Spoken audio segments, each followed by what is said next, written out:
जय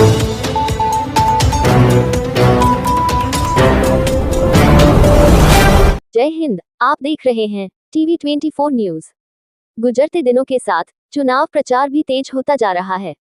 एक उम्मीदवार द्वारा दूसरे गठ के उम्मीदवार पर आरोप प्रत्यारोप लगाने का समय भी आरंभ हो गया है। इसी बीच आज अंधेरी पश्चिम विधानसभा के निर्दलीय उम्मीदवार आरिफ मोइन शेख ने अपनी चुनाव प्रचार सभा के दौरान इलाके में लोगों की सुविधाओं के लिए किए गए विकास कार्यों की पोल खोलते हुए पूर्व विधायक तथा मौजूदा भाजपा विधायक को आड़े हाथों लिया। आज बीजेपी का एमएलए जो अमित साटम है, यहाँ डोंगर पे आकर यहाँ पर ही बड़ी बड़ी बातें कर रहा था कि भाई मैं डोंगर से नशा खत्म कर दूंगा, मैं डोंगर के घर में पानी लेके आ जाऊंगा, मैं डोंगर को बाग बना दूंगा, मैं डोंगर में ये कर दूंगा, मैं ये जो पहाड़ है उसको सोना बना दूंगा, मैं वो कर दूंगा।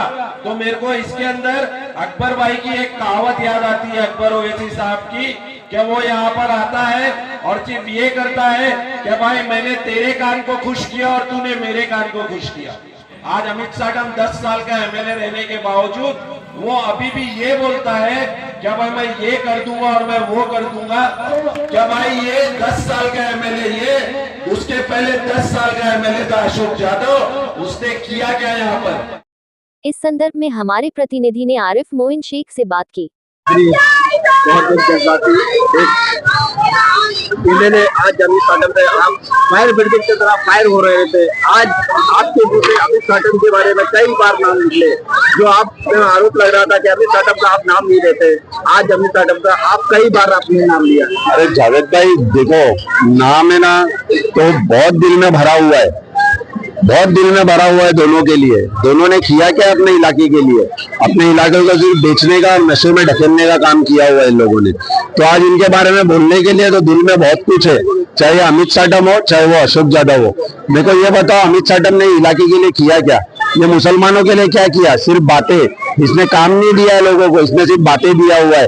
क्या भाई मैं ये कर दूंगा, मैंने कहा ना अकबर ओवैसी की जो है एक वो है, क्या बोलते हैं उसको, एक वो बोलते हैं अकबर ओवैसी साहब, क्या भाई मैंने तेरे कान को खुश किया, तूने मेरे कान को खुश किया। तो वो यहाँ पर आकर लोगों के कान खुश करता है और लोग उसके कान खुश करके उसको बेच देते हैं। और रही बात दूसरे एक्स एमएलए की, तो मैं आपको बताऊंगा ये जुगली डोंगर का हाल है ना, गिलबटी सब जगह का हाल, सब में बड़ा हाथ उनका है, क्योंकि यही लोग हैं जिन्होंने हमको बेचकर जो है सौदा किया। इन्होंने अपने बंगले बना लिए और आज गरीब लोगों को जो है आगे झोपड़े नहीं मिले। आज आप जाकर अजमेरी मोहल्ला देख लो, आज आप जाकर गिलबटी देख लो, आप जाकर जुगली का टुकड़ा देख लो, आज सब के सब घर के मोहताज है। ये सब इनके राज में हुआ है। और मैं आपको बोलना चाहूंगा, ये बीजेपी तो चाहती नहीं है कि मुसलमानों को कुछ मिले, तो इसके वजह से उसने कभी ध्यान ही नहीं दिया ये सब चीज पे। आपने आज 51,000 का आपने एग्रीमेंट दिखाया, कई बार आपसे मैंने पूछा था 51,000 क्या है, 51,000 है। मेरे आज में आप जो एग्रीमेंट दिखाया है, मैंने ये एग्रीमेंट इसलिए दिखाया कि लोगों को ये चीज पे पुख्ता भरोसा हो जाए क्या भाई यहाँ पर 2 BHK का फ्लैट मोहसिन हैदर ने 51,000 में लोगों का सौदा करके लिया है। मैं तो 51,000 में आदमी को फ्लैट कैसा मिल सकता है? एक गरीब आदमी जब झोपड़ा खरीदने निकले तो उसको 20 लाख 25 लाख 30 लाख लगता है, और एक लीडर जो नगर सेवक यहाँ 20 साल से है उसको 51,000 रुपए में घर मिल जाता है। ये कैसा पॉसिबल है?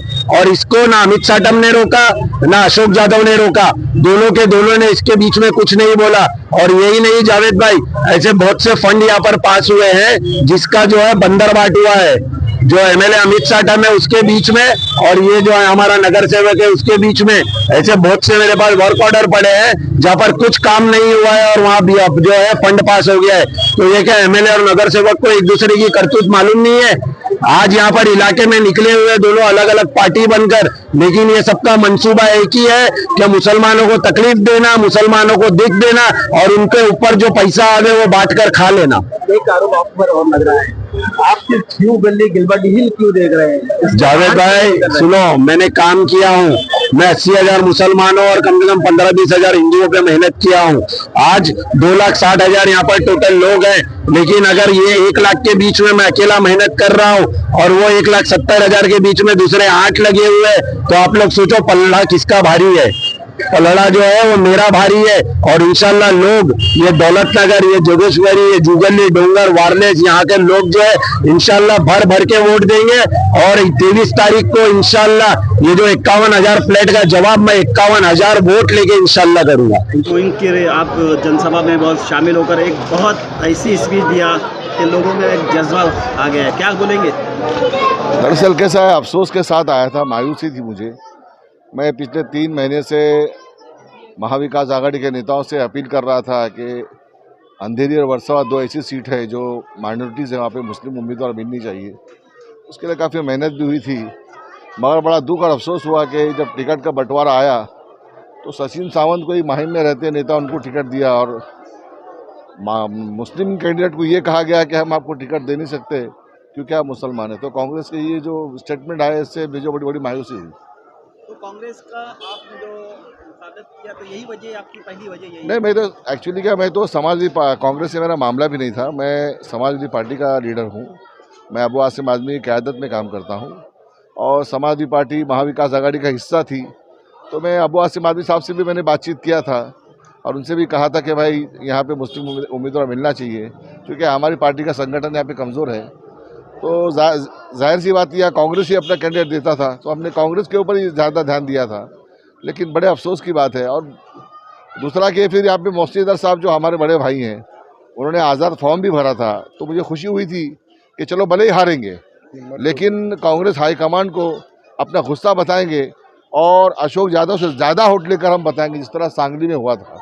सांगली में जो है विशाल पाटिल को टिकट ना देके शिवसेना को टिकट चली गई थी, तो विशाल पाटिल गुस्से में इलेक्शन लड़के जीत कर आए थे। तो हमारा भी इरादा वैसे ही था, मगर पता नहीं फिर क्या बात हुई और मोहसिन साहब ने फॉर्म वापस ले लिया और मैं घर में बैठ गया। लेकिन फिर कुछ ऐसे हालात हुए, मेरे पास एक दो ऐसे हैंडबिल आए जो कांग्रेस के, जिसके अंदर सभी नेताओं की फ़ोटो है और मोहसिन हैदर का मुसलमान लीडर का फ़ोटो ही नहीं था। तो फिर मैंने सोचा अब खामोश बैठना ठीक नहीं है, आवाज़ को बुलंद करना चाहिए। इसीलिए अब चूँकि कोई मुस्लिम कैंडिडेट अंधेरी में नहीं है और एक आरिफ ही है, और आरिफ मोइन शेख पिछले 3-4 सालों से इलाके के अंदर मेहनत कर रहे हैं, मैं देख रहा था अपना व्हाट्सअप के माध्यम से, फेसबुक के माध्यम से, पर्सनल मैं खुद उसको जानता भी हूँ। तो लोगों में जिस तरह से वो अवाम की खिदमत कर रहा था, और मेरा भी इशू ये था कि मैं कांग्रेस को बता सकूं कि तुमने गलत फैसला लिया है। तो इसलिए मैं मुसलमानों की अज़मत, उसकी वक़ार और उसकी अहमियत को कांग्रेस पार्टी के सामने जाहिर करने के लिए आरिफ शेख का समर्थन कर रहा हूँ। दरअसल मैं एक डायलिसिस पेशेंट हूँ, मेरी तबीयत इस बात की इजाज़त नहीं देती, लेकिन मैं कोशिश करूँगा आज से जितनी भी जो पब्लिक मीटिंग होगी या कॉर्नर मीटिंग होगी, मैं आरिफ के साथ रहूँगा। और ये चूँकि अंधेरी पूरा इलाका मेरा है, मैं यहाँ के हर लोगों के अंदर जो है एक शिनाख्त पसंद आदमी हूँ, लोग मुझे पहचानते हैं। तो जितनी मुझसे ताकत होगी मैं आरिफ शेख के लिए कोशिश करूँगा कि उनको वोट मिल सके। जावेद साहब, तो जावेद भाई क्या बोलना चाहेंगे? आज की जो ये मीटिंग है, इस मीटिंग में बहुत सी लेडीज जो महिलाएं हमारी माँ बहन सब बैठी हुई थी, क्या संदेश लेके गई है? आपने ऐसा कौन सा भाषण दिया, क्या समझाया आपने? देखिए जावेद भाई, हम क्या समझाए, पहले से वो समझे हुए है, वो काम देख रही है। किसी ने काम किया पहले, ऐसा यहाँ पर 10 साल 5 साल पहले मोहसिन हैदर की औरत थी, फिर उसके बाद अल्फा जादव थी नगर सेवक, लेकिन यहाँ का हाल देख के ऐसा लगता है बद से बदतर हाल था। आज लोगों ने, आरिफ मोइन शेख ने यहाँ पर लोगों का काम किया है। और दूसरी ये बात है कि वो अमित चाडम से लोगों को डरा रहे हैं और बीजेपी से कांग्रेस डरा रही है। मैं कांग्रेस के लोगों से ये कहता हूँ कि आज जो नीलेश राणे जो अपना यहाँ पर मुसलमानों को कह रहा है कि आने वाले 23 तारीख के दिन हम मस्जिदों से लाउड स्पीकर हटा देंगे, क्या कांग्रेस पार्टी अपने मन से इसका निषेध करेगी? उसको मतलब बुरा बोलेगी? क्या मुसलमान कांग्रेस पार्टी जब मुसलमानों के मसाइल पर नहीं बोलती है तो मुसलमानों का हक मांगने का भी अधिकार नहीं है? ये याद रखना, यहाँ का बीजेपी का एमएलए के नाम पर यहाँ पर मुसलमानों को गुमराह किया जा रहा है कि अमित चाडम आ जाएगा, बीजेपी आ जाएगी। आने दीजिए, हम अमित चाडम से क्या, हम अमित चाडम नहीं, हम अमित चाडम से डरने वाले लोग नहीं है, हम अल्लाह से डरने वाले लोग हैं। हमारे साथ हमारा अल्लाह है, हम अल्लाह से डरने वाले लोग हैं। कांग्रेस पार्टी क्यों मुसलमानों को नहीं? 2014 से नरेंद्र मोदी बीजेपी मुसलमानों पे हमला कर रही थी, तब कांग्रेस ने अपने आरोप नहीं लगाया। आप चंद मिनटों में आप आरोप लगा रहे हैं, आप बताइए। यही बात है जावेद बाबू, वही कह रहे हैं कांग्रेस में थे ना, यही तो बात थी हमारे लिए। बात हमारे लिए अफसोस की बात थी, हम जिस कायद के साथ थे हमें वहाँ पर दबाया जाता था कि भाई जब भी मुसलमानों ने उस टाइम बोला मुसलमान के मसाइल पर हमने ये सोचा कि हम थोड़ी देर के लिए खामोश रहने से शायद हमारे मसाइल हल हो जाएंगे, लेकिन हमने देखा दिन ब दिन ये बीजेपी और ये यहाँ के एमएलए अमित साटम जी मुसलमान पर हमला कर रहे हैं, कभी फेरी वालों पर हमला करते हैं, कभी किसी राहत क्षेत्र पर हमला करते हैं, तो ये हमको बर्दाश्त नहीं हुआ। लेकिन कांग्रेस के जो नेता थे, क्या उन्होंने कितना जवाब दिया इनके ऊपर, कितना जवाब दिया? हम उनके अंदर दबे हुए थे, इसीलिए हम खामोश थे। लेकिन हमको आपको ये पता होगा, जब हम समाजवादी में तो खुल से बात करते थे, लेकिन कांग्रेस में हमें सेकुलरिज्म पार्टी थी, हमें उसके ऊपर विश्वास है। आप ये बताइए, सारा सेकुलरिज्म का ठेका मुसलमानों ने लेकर रखा है, सारा ठेका मुसलमानों ने ले रखा है। आप बीजेपी से डराकर मुसलमानों से वोट लेते हैं, तो मुसलमानों के मसाइल पर भी उतना खुल के बोलना पड़ेगा आपको। मुसलमान के हक का लड़ाई के लिए भी आप इनके स्टेज पे एक दाढ़ी वाला बिठा दीजिए, आपको उतार दिया जाएगा दाढ़ी वालों को। जब दाढ़ी टोपी वालों से इतना डर है, तो फिर ये मुसलमानों के वोट मांगने क्यों आते हैं? जब सेकुलरिज्म पार्टी है कांग्रेस, तो वहां पर एक दाढ़ी वाला भी होना मिलता है, एक पंडित भी होना मिलता है, एक आम आदमी भी होना मिलता है। लेकिन ये मुसलमानों का वोट ले लेते हैं और मुसलमानों के मसाइल पर बोलने से कतराते हैं। तो यही बात से मैंने पार्टी छोड़ा। Bureau report TV 24 news.